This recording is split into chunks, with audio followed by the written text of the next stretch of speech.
यत्रा प्लुतानां न यमो नियंता, यत्रा स्थितानां सुगति प्रदाता, यत्राश्रितानां अमृत प्रदाता, सतीर्थराजो जयति प्रयागः। पुराणोक्त प्रयाग की दिव्य महिमा का पुण्य स्मरण करते हुए माघ मास के प्रथम दिन मकर संक्रांति के अवसर पर और जब विशेषतः आज प्रथम अमृत स्नान हो रहा है, इस अवसर पर भारतीय ज्ञान परंपरा के लिए समर्पित कार्यक्रम सुप्रभातम में आप सभी का हार्दिक स्वागत एवं अभिनंदन। मैं हूं आपके साथ आज के अंक में गवीश द्विवेदी।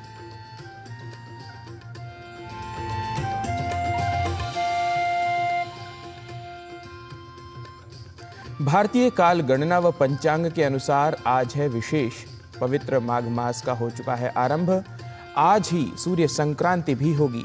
भगवान भास्कर अर्थात सूर्य उत्तर की ओर गति करेंगे, लेकिन वर्तमान समय में अर्थात अभी जिस क्षण आप मुझे देख रहे हैं, सुन रहे हैं, इस क्षण क्या है, तिथि नक्षत्र आदि, आइए जानने के लिए चलते हैं आज के पंचांग की ओर। आज का पंचांग युगाब्द 5126, विक्रम संवत 2081, शक संवत 1946, दक्षिणायन, माघ मास, कृष्ण पक्ष, प्रतिपदा तिथि मंगलवार, पुनर्वसु नक्षत्र। आज का दिन सभी के लिए मंगलमय हो। तिल का हमारी संस्कृति में, भारतीय संस्कृति में विशेष स्थान है। यह एक खाद्य होने के साथ साथ दिव्य औषधि भी है। स्मृति चंद्रिका के आहनिक कांड में माघ स्नान महात्म्य बताते हुए तिल के प्रयोग का स्पष्ट उल्लेख किया गया है। किस प्रकार पुण्यदायक हैं तिल, आइए देखते हैं शास्त्र वचन के माध्यम से। तिल स्नाई तिलोद्वर्ती, तिल होमी तिलोदकी, तिल भुक् तिल दाता च, षट्तिलाः पापनाशना।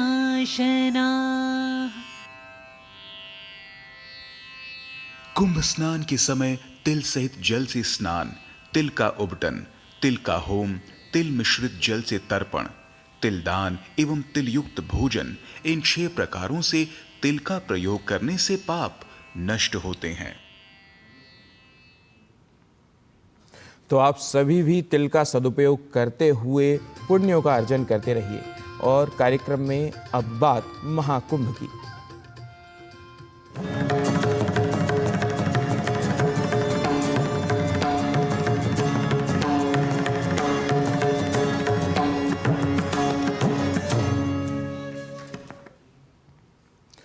भारत की सांस्कृतिक विरासत अति प्राचीन है। भारतीय ज्ञान परंपरा में तीर्थों का बहुत महत्व है।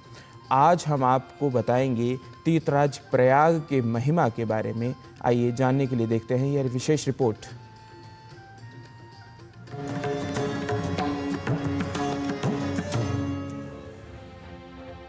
व्यष्टि से समष्टि की यात्रा के लिए, अनेक से एक होने के लिए, ज्ञात से अज्ञात के ज्ञान के लिए और स्वयं के अभिज्ञान के लिए मानव प्राचीन काल से तीर्थाटन करता आया है।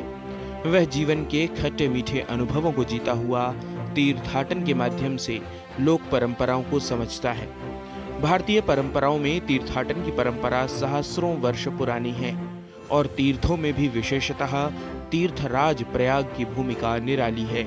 मत्स्य पुराण में प्रयाग का महात्म्य बताते हुए कहा है, श्रुतिः प्रमाणम स्मृतयः प्रमाणम, पुराणमप्यत्र परम प्रमाणम, यत्रास्ति गंगा यमुना प्रमाणम, सतीर्थराजो जयति प्रयागः। जिसकी महत्ता के विषय में वेद प्रमाण है, स्मृति ग्रंथ प्रमाण है और पुराण तो सबसे बढ़कर प्रमाण है। गंगा यमुना भी जिसकी महत्ता के स्वयं प्रमाण है, उस तीर्थराज प्रयाग की जय हो। प्रयागराज का त्रिवेणी संगम, दिव्य वातावरण में श्रद्धालु स्नान, साधु संतों के प्रवचन और वेद मंत्रोच्चार, ऐसे सुरम्य दृश्य भला किस सनातन धर्मावलंबी को नहीं भाएंगे। प्रयागराज में आयोजित दिव्य भव्य महाकुंभ तीर्थ यात्रा के साथ साथ भारतीय ज्ञान परंपरा का वह अमृत कुंभ है जिसमें वेद, उपनिषद, योग और ध्यान का सार समाहित है। तुलसीकृत रामचरितमानस में भी इसकी महिमा बताई गई है। को कही सकई प्रयाग प्रभाऊ, कलुष पुंज कुंजर मृगराऊ, अस तीरथपति देखि सुहावा, सुख सागर रघुबर सुख पावा। प्रयाग को तीर्थराज कहा जाता है। समस्त तीर्थों के ये अधिपति हैं। सातों पुरियां इनकी रानियां कही गई हैं। गंगा यमुना की धारा ने पूरे प्रयाग के क्षेत्र को 3 भागों में बांटा हुआ है। ये तीनों भाग अग्नि स्वरूप यज्ञवेदी माने जाते हैं। इनमें गंगा यमुना के मध्य का भाग गार्हपत्याग्नि, गंगा पार का भाग दक्षिणाग्नि माना जाता है। कहा जाता है इन भागों में पवित्र होकर एक एक रात्रि निवास करने से इन अग्नियों की उपासना का फल प्राप्त होता है। प्रयाग में संगम स्नान करके प्राणी पापों से मुक्त होकर अपार पुण्य फल का अधिकारी हो जाता है। ऐसे वचन भी पुराणों में प्राप्त होते हैं। प्रयागे तु नरो यस्तु माघ स्नानम करोति च, न तस्य फल संख्या अस्ति शृणु देवर्षि सत्तम। हे देवर्षि, प्रयाग में जो माघ स्नान करता है उसके पुण्य फल की गणना अपरिमित होती है। प्रयाग के महात्म्य का उल्लेख भारतीय ज्ञान परंपरा साहित्य में प्रचुर मात्रा में मिलता है। पद्म पुराण में प्रयाग प्रशस्ति में कहा है, ग्रहाणाम च यथा सूर्यो नक्षत्राणाम यथा शशि, तीर्थानाम उत्तमम तीर्थम प्रयागाख्यमनुत्तमम। जैसे ग्रहों में सूर्य तथा तारों में चंद्रमा कीर्तिमान है, वैसे ही तीर्थों में प्रयाग सर्वोत्तम है। प्रयाग में प्रतिवर्ष माघ मास में मेला लगता है। इसे कल्पवास कहते हैं। बहुत से श्रद्धालु यात्री प्रतिवर्ष गंगा यमुना के मध्य में कल्पवास करते हैं। कल्पवास कोई सौर मास की मकर संक्रांति से कुंभ की संक्रांति तक मानते हैं और कोई चांद्रमास के अनुसार माघ महीने भर को मानते हैं। भारतीय ज्ञान परंपरा में कल्प मास को स्वाध्याय और तपस्या के लिए सर्वोत्तम बताया गया है। प्रयाग में प्रत्येक 12वें वर्ष में कुंभ का आयोजन होता है। इतिहासकारों का कथन है कि पर्व के दिनों में सम्राट हर्षवर्धन प्रयाग में आकर अपना सर्वस्व दान कर दिया करते थे। वस्तुतः कुंभ एक ऐसा महापर्व है जहां भारतीय ज्ञान, संस्कृति और प्रकृति का त्रिविध संगम होता है और संगम स्थल पर इसका आयोजन इसे दिव्य, भव्य और अद्भुत बना देता है।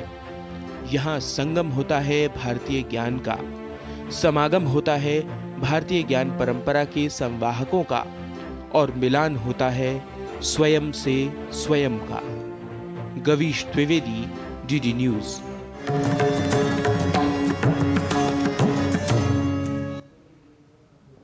और भारतीय ज्ञान परंपरा प्रभाग में प्रयागराज की महिमा जानने के बाद अब आपको हम सीधा लिए चलते हैं प्रयागराज महाकुंभ में, जहां पर आज अमृत स्नान हो रहा है। और इस विषय में विवरण देने के लिए हमारे संवाददाता हमारे साथ जुड़े हुए हैं। हमारे साथ अजय मिश्र जी और विकास सिंह हमारे संवाददाता महाकुंभ क्षेत्र से जुड़े हुए हैं। सबसे पहले तो अजय जी और विकास जी, आपका स्वागत है। और हम ये सबसे पहले अजय जी आपसे जानना चाहते हैं कि ये बहुत पवित्र स्थान पर आप खड़े हैं और यह भव्य आयोजन जो 144 वर्षों बाद यह अद्भुत संयोग हो रहा है, कैसा अनुभव हो रहा है आपको और जो लोग वहाँ पर आपसे मिल रहे हैं श्रद्धालु, और जो आज अखाड़ों का स्नान है, इसके बारे में कृपया बताइए। कवि जी, बहुत धन्यवाद इस कार्यक्रम में मुझे सम्मिलित करने के लिए। मैं पहली बार आपके कार्यक्रम में आ रहा हूँ, मुझे बहुत ही अच्छा लग रहा है। और अगर अनुभव की बात करें तो ये वाणी का विषय नहीं है, आपको यहाँ पर स्वयं प्रयाग की पवित्र धरा पर आकर के उसे अनुभव करना होगा। अगर आप यहाँ पर नहीं आ पा रहे हैं तो मानसिक रूप से ही अपने आप को प्रयागराज में अवस्थित कर लीजिए, आपको वही पुण्य फल प्राप्त होगा। आनंद, अगर एक शब्द में मैं कहूँ तो परमात्मा आनंद स्वरूप हैं और इस वक्त हर तरफ सर्वत्र आनंद ही आनंद है। मैं जहाँ खड़ा हूँ, आपने बहुत ही स्पेशल रिपोर्ट में अपने बताया कि 3 यज्ञ वेदियाँ हैं, तो मैं दक्षिणात्य यज्ञ वेदी में मुझे भी 2 रात्रि विश्राम करने का अवसर मिला। अभी मैं जो भारद्वाज ऋषि का जो क्षेत्र है, शिव क्षेत्र, वहाँ पर नहीं जा पाया हूँ। और प्रतिष्ठानपुर झूसी, जिसे चंद्रवंशियों की राजधानी होने का गौरव प्राप्त हुआ, जो ब्रह्मा का क्षेत्र कहा जाता है, वहाँ पर रात्रि मैं बिता चुका हूँ। तो बहुत ही सौभाग्य है।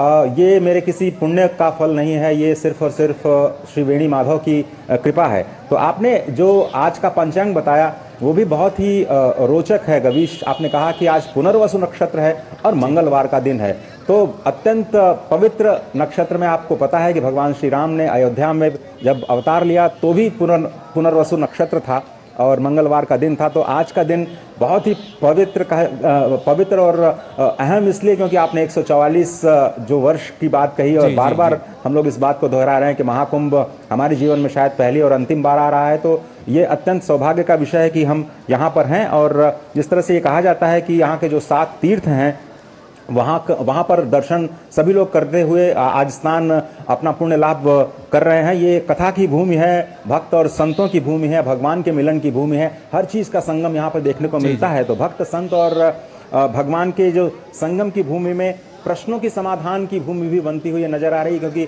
भारद्वाज ऋषि ने यहीं पर याज्ञवल्क्य जी से वो प्रश्न किए जिन्होंने न सिर्फ भारद्वाज ऋषि को बल्कि संपूर्ण मानवता को भगवान श्री राम की कथा के रूप में समाधान दिए, क्योंकि राम कथा ही आज संपूर्ण विश्व के तमाम समस्याओं का समाधान है। तो यहाँ पर सत्संग की भूमि में जो भी बिल्कुल अजय जी, मैं आपको थोड़ा रोकना चाहूँगा। हमारे साथ और विकास सिंह जी भी जुड़े हुए हैं। विकास जी, मैं आपके पास आता हूँ और जानना चाहेंगे कि जो आज अमृत स्नान जो है, जिसे कहा जा रहा है बहुत ही पुण्य स्नान है, इसका क्या महत्व बताया जा रहा है वहाँ पर? देखिए, आज की बेला तो अद्भुत है। हम अपने पीछे दिखाएंगे किस तरीके से यहाँ पर आस्था का जनसैलाब उमड़ा है और आप देख सकते हैं करोड़ों की संख्या में श्रद्धालु यहाँ पर आए हुए हैं, स्नान कर रहे हैं। आज पहला अमृत स्नान है और इस अमृत स्नान में सबसे पहले सन्यासी अखाड़े स्नान कर रहे हैं। उन अखाड़ों के साथ साथ तमाम सारे श्रद्धालु भी बड़ी संख्या में आए हुए हैं। सबसे पहले पंचायती अखाड़ा महानिर्वाणी अखाड़ा ने स्नान किया। इसके बाद इस समय जो स्नान चल रहा है, अगर अखाड़ों के स्नान की बात करें तो निरंजनी अखाड़े का स्नान चल रहा है। सिर्फ पंचायती अखाड़ा आनंद अखाड़ा उनके साथ होगा और इसके बाद 8 बजे से जूना अखाड़े का स्नान चालू होगा। इसके बाद बैरागी अखाड़ा स्नान करेंगे, उसके बाद उदासीन अखाड़ा स्नान करेंगे। तकरीबन 3:30 से 4 बजे तक ये शाही अमृत स्नान जारी रहेगा। लेकिन इसके साथ साथ तमाम सारे देश भर से जो श्रद्धालु आए हुए हैं, ये आज के दिन स्नान कर रहे हैं। इस अमृत बेला में संगम तट पर पहुंचे हुए हैं और बिल्कुल ये सब वो सौभाग्यशाली लोग हैं जो कई किलोमीटर तक चलकर संगम तट पर पहुंचे हुए हैं और इस अमृत बेला में स्नान कर रहे हैं। यहाँ कुछ लोगों से हम बातचीत कर उनसे जानना चाहेंगे, आप कहाँ से आए हुए हैं आज? महाराष्ट्र से। अच्छा, तो कैसा लगा आज स्नान कर? बहुत अच्छा लगा है। योगी बाबा को बहुत बहुत धन्यवाद। कैसा लगा आपको यहाँ? बहुत अच्छा लगा है। आज मकर संक्रांति का पहला स्नान है, अमृत स्नान है। कैसा, आप कैसे पहुँचे, कैसी तैयारियाँ की आपने यहाँ? यहाँ तो बहुत अच्छी तैयारी की, पूजा वगैरह भी किया, यहाँ स्नान किया। कहाँ से आए हैं? हम हिंगोली महाराष्ट्र से आए हैं और बहुत अच्छा लगा यहाँ पर और प्रशासन की बहुत बढ़िया तैयारी है। हमने यहाँ पहली बार आए हैं हम महाकुंभ में, बहुत बढ़िया तैयारी है। कैसा आप महसूस कर रहे हैं? बहुत अच्छा महसूस कर रहे हैं। यहाँ योगी जी ने बहुत अच्छी तैयारी की है, श्रद्धालुओं के लिए बहुत अच्छा काम किया है उन्होंने। बहुत अच्छा हमें लग रहा है यहाँ कि हम महाराष्ट्र से आए हैं, बहुत ही बढ़िया, बहुत अच्छा काम करा है। देखिए, ये कैसे हो गया? हम महाराष्ट्र से आए हैं। यहाँ पर टॉयलेट के पास में बिल्कुल पानी की व्यवस्था नहीं है, लेकिन भीड़ बहुत होती है, अधिक है। भीड़ बहुत ज्यादा है, भीड़ बहुत ज्यादा है। आस्था का सैलाब उमड़ा हुआ है और करोड़ों की संख्या में यहाँ पर श्रद्धालु पहुंचे हुए हैं और बिल्कुल स्नान कर रहे हैं, आस्था की डुबकी लगा रहे हैं। विकास, जैसा कि हम देख ही रहे हैं और शॉर्ट्स में विजुअल्स में भी है, दिखा रहे हैं अपने दर्शकों को कैसे श्रद्धालु बहुत ही भारी संख्या में इस पावन पवित्र भूमि पर आस्था की जो डुबकी लगा रहे हैं। मैं अजय जी आपसे एक जानना चाहूँगा, क्योंकि भारत में विशेष रूप से और भारतीय संस्कृति में हर चीज़ का एक वैज्ञानिक महत्व भी होता है और संगम की क्या है वैज्ञानिकता, इस बारे में कुछ आपको जानकारी मिली होगी, तो मैं जानना चाहता हूँ आपसे, आप हमारे दर्शकों को बताइए। देखिए जी, जैसे कि आपने अभी भी बताया कि आज से माघ मास का प्रारंभ हो रहा है और हमारे पुराणों में कहा गया है कि माघ मास के देवता जो हैं वो उनको माधव कहा जाता है। जो माघ मास की देवी हैं वो रुक्मिणी है।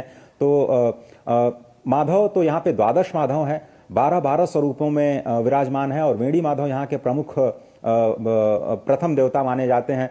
इसके अलावा शंख माधव, चक्र माधव, गदा माधव, पद्म माधव, आदि माधव जैसे अनेक स्थान पर हैं। अरैल में भी एक माधव का स्थान है। वेणी माधव अक्षयवट, आप जानते हैं कि भगवान शिव ने स्वयं को मत्स्य पुराण में कहा गया है कि इन्होंने अपने आप को अक्षयवट के रूप में प्रतिस्थापित किया। तो जहां पर भगवान विष्णु, भगवान शिव स्वयं उपस्थित हो, जहां पर ब्रह्मा जी ने 3 यज्ञ वेदियां बनाई हो सृष्टि के प्रारंभ में, और जहां से सृष्टि का प्रारंभ भी हुआ हो, उससे बड़ा विज्ञान क्या हो सकता है। आप सोचिए, जहां पर ज्ञान और विज्ञान की सीमाएं खत्म हो जाती हैं। लेकिन अगर फिर भी हम बात करें तो ये देवताओं के दिन की शुरुआत कही जाती है उत्तरायण को। और इस वक्त भगवान सूर्य नारायण, जहां पर भगवान, जिनके वंश में भगवान श्री राम का पुनर्वसु और मंगलवार के दिन प्राकट्य हुआ, वो आज उत्तरायण की ओर जा रहे हैं और देवताओं का दिन का प्रारंभ। तो यहाँ पर सूर्य चूंकि शक्ति और ऊष्मा प्रदान करते हैं और उनसे ही हमारा जीवन है और हमारे पंचदेवों में उनका एक विशेष स्थान है। और ये हमें बताते हैं भगवान सूर्य कि हमें निरंतर कर्मरत होना चाहिए, किसी से भी बिना भेदभाव किए सभी पर अपनी क्षमताओं का उसी तरह से प्रकाशन करना चाहिए जिस तरह से वो स्वयं करते आए हैं। तो अब सूर्य नारायण अपने ही जीवन से हमें निरंतर चरैवेति का जो सिद्धांत उन्होंने हमें सिखाया है, हमें पढ़ाया है, और उनको तो जगत गुरु के रूप में हम सभी जानते ही हैं। गीता का पहला उपदेश उन्होंने सुना, श्री हनुमान जी के वो गुरु माने जाते हैं। तो इस तरह से भगवान सूर्य नारायण जो स्वयं परब्रह्म स्वरूप हैं, अपने 12 आदित्य स्वरूप में यहाँ पर 12 माधव के साथ में विराजते हैं। लेकिन ये महाराज तीर्थराज क्यों कहे जाते हैं गवीश, ये भी आप जानते हैं। अगर राजा है कोई तो उसकी सेनाएं भी, उसकी संपूर्ण वैभव की भी बात होगी। तो यहाँ पर जो सिंहासन है, त्रिवेणी संगम ही तीर्थराज का सिंहासन माना जाता है। जो अक्षयवट है वो उनके सिंहासन के ऊपर का जो चंवर, जो शिखर होता है वो माना जाता है। सित असित यानी गंगा यमुना माँ उनके दोनों चंवर मानी जाती हैं। जो वेणी माधव है उनके सबसे प्यारे सखा हैं। जो उनके मंत्री, सबसे बड़े मंत्री हैं, उनका नाम है सत्य। और वो लगातार अपने प्रजा पर, यानी जितने तीर्थ हैं वो उनकी प्रजा कहे जाते हैं, और अपने प्रजा के माध्यम से जनता का जो मानव मात्र है उसका कल्याण करने में कोई कोर कसर नहीं छोड़ते हैं। सभी के पापों को धोते हैं। जैसा कि हमारे मित्र विकास ने बताया कि निरंजनी अखाड़ा और निर्वाणी अखाड़ा का स्नान हो चुका है, उन्होंने पूरी श्रृंखला बताई। तो मेरा सिर्फ आपके माध्यम से यही कहना है कि साधु संतों को स्नान करते हुए दर्शन करना ही सबसे बड़ा पुण्य है कुंभ का। और बिल्कुल अजय जी, और इस प्रकार ये सब पुण्य लाभ हम लेते रहे हम सभी, और इन्हीं विजुअल्स को हम दूरदर्शन के अपने जो सभी दर्शक हैं उन सभी को दिखाते रहेंगे। आप दोनों का ही, अजय जी और विकास जी, आप दोनों का ही धन्यवाद। आपने जो अपडेट्स तमाम और विशेष जानकारियां जो हमको दी, विशेष रूप से भारतीय ज्ञान परंपरा से जुड़े विषयों को हमारे समक्ष रखा, इसके लिए आपको बहुत बहुत धन्यवाद। और प्रयागराज तीर्थ, जो तीर्थराज कहा जाता है, प्रयाग का नाम ही है वस्तुतः जहाँ पर प्रकृष्टेन यागाः भवन्ति, जहाँ पर जो याग हैं, जो विशेष रूप से हवन इत्यादि हैं, वो प्रकृष्ट रूप से, बहुत ही अद्भुत रूप से, परफेक्शन के साथ किए जाते हैं, इसीलिए इसे प्रयाग भी कहा जाता है। तो कार्यक्रम में अब आगे बढ़ते हैं और ले लेते हैं एक छोटा सा विराम। आप देखते रहिए टीवी न्यूज़। अज सारे मोहल्ले हाजी, खुशियों दी तुम्बी बाजी, हर स्वाद दिले चटकारे, नचते ने सारे बाजी। लोहड़ी दी बधाइयां, अज मिलके जश्न मनावांगे। लोहड़ी दियां लख लख बधाइयां। हो असली मसाले सच सच, MDH।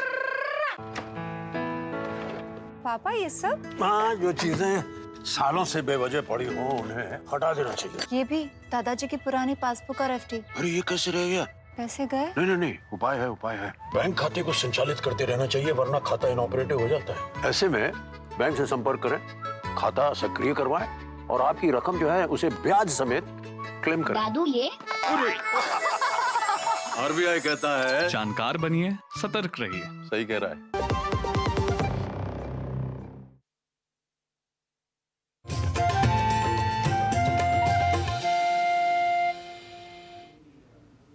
विराम के बाद आप सभी का स्वागत है सुप्रभातम कार्यक्रम में। संस्कृत में एक सूक्ति है, शरीर माध्यम खलु धर्म साधनम।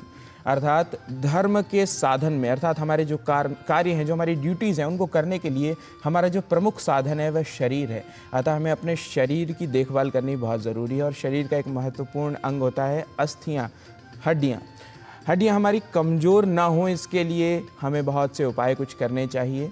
आइए जान लेते हैं क्या करने हैं हमें ऐसे उपाय अपने स्वास्थ्य प्रभाग में इस रिपोर्ट के माध्यम से।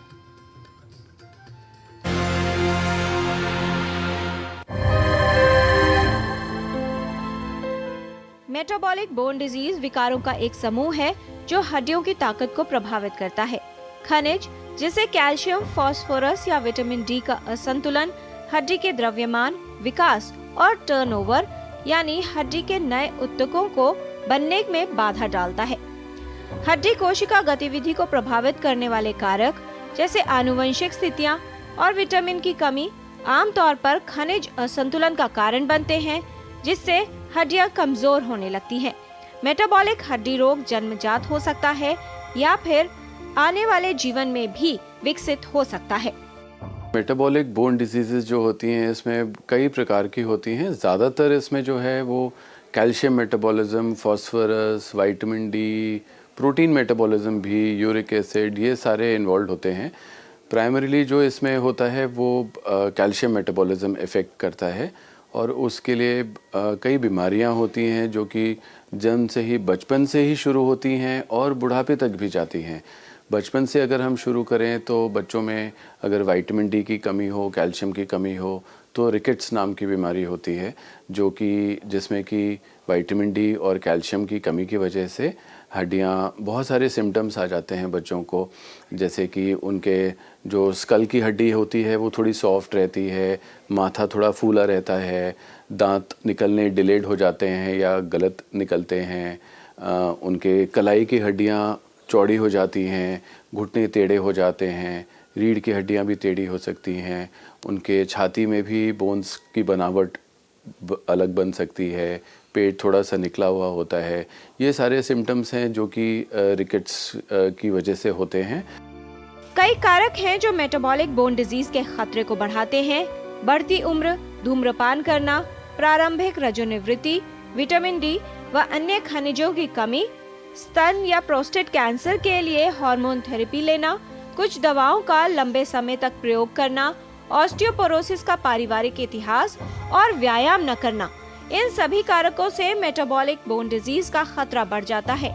पूरे मेटाबॉलिज्म को करेक्ट किया जाता है विटामिन डी देकर, कैल्शियम देकर, और जब वो करेक्ट हो जाता है, अगर कुछ टेढ़ापन परमानेंटली आ गया है तो उसको ऑपरेशन करके उन हड्डियों को सीधा भी किया जा सकता है। यही चीज़ जैसे जैसे उम्र बढ़ती है, यंग एडल्ट्स में भी इन्हीं वजह से ही एक बीमारी होती है जिसको कि हम ऑस्टियोमलेशिया बोलते हैं, और हड्डियाँ सॉफ्ट हो जाती हैं, उनमें भी टेढ़ापन आ सकता है और टूट भी सकती हैं। और जैसे जैसे उम्र बढ़ती है उसको एक और बीमारी होती है जिसको हम ऑस्टियोपोरोसिस बोलते हैं, जिसमें कि हड्डियाँ कमज़ोर हो जाती हैं। हड्डियों में पर्याप्त खनिज न होने पर वो धीरे धीरे कमजोर होने लगती हैं या क्षतिग्रस्त हो जाती हैं, जिससे चयापचय संबंधी हड्डी रोग हो सकते हैं। खनिज हेमियोस्टेसिस को प्रभावित कर सकते हैं, जिससे शरीर ये सुनिश्चित करता है कि कैल्शियम, विटामिन डी और फास्फोरस की मात्रा सही है। हड्डियां इन खनिजों को संग्रहित करती हैं, पुनर्निर्माण और विकास के लिए इनका उपयोग करती हैं। बहुत ज़रूरी है कि गर्भ अवस्था के समय से ही जो महिला है उनको विटामिन डी और कैल्शियम दिया जाए, और जब डिलीवरी होने के बाद भी बच्चों को भी आजकल ड्रॉप्स दिए जाते हैं विटामिन डी के, जिससे कि ये शुरू की जो रिकेट्स की प्रॉब्लम है वो ना हो। और यंग एडल्ट्स में भी और आगे जाके एडल्ट्स में भी इट इज़ वेरी इम्पॉर्टेंट, बहुत ज़रूरी है कि विटामिन डी और कैल्शियम और प्रोटीन्स ये सही मात्रा में पहुंचते रहें और एक्सरसाइज करते रहें ताकि बोन्स स्ट्रांग रहें और आगे जाके ये प्रॉब्लम ना रहे। विटामिन डी का जो हमारे शरीर में काम होता है वो होता है कि कैल्शियम को शरीर के अंदर एब्जॉर्ब करना। प्राकृतिक रूप में ये विटामिन डी हमारी स्किन बनाती है, हमारी चमड़ी बनाती है धूप से। अगर वो धूप का एक्सपोजर नहीं होता है तो फिर वो विटामिन डी नहीं बनता है शरीर में, तो और उसकी कमी हो जाती है। तो फिर हम चाहे जितना भी कैल्शियम खा लें खाने में, वो एब्जॉर्ब नहीं होता है या कम एब्जॉर्ब होता है, और धीरे धीरे करके हड्डियां भी कमज़ोर हो जाती हैं। इसलिए बहुत ज़रूरी है कि विटामिन डी की जांच करें, धूप का एक्सपोजर सही प्रकार से हो, ताकि प्राकृतिक रूप से भी अगर विटामिन डी बन जाए, और अगर कम निकलता है तो हम विटामिन डी सप्लीमेंट्स ले सकते हैं। यदि ये गतिविधि ठीक से ना हो तो हड्डियां धीरे धीरे कमजोर होने लगती हैं, जिससे हड्डी टूटने व अन्य समस्याएं होने की संभावना बढ़ जाती है। कुछ सावधानियां और स्वस्थ जीवन शैली अपनाकर मेटाबॉलिक बोन डिजीज के खतरे से बचाव किया जा सकता है। किरण भारद्वाज, डीडी न्यूज।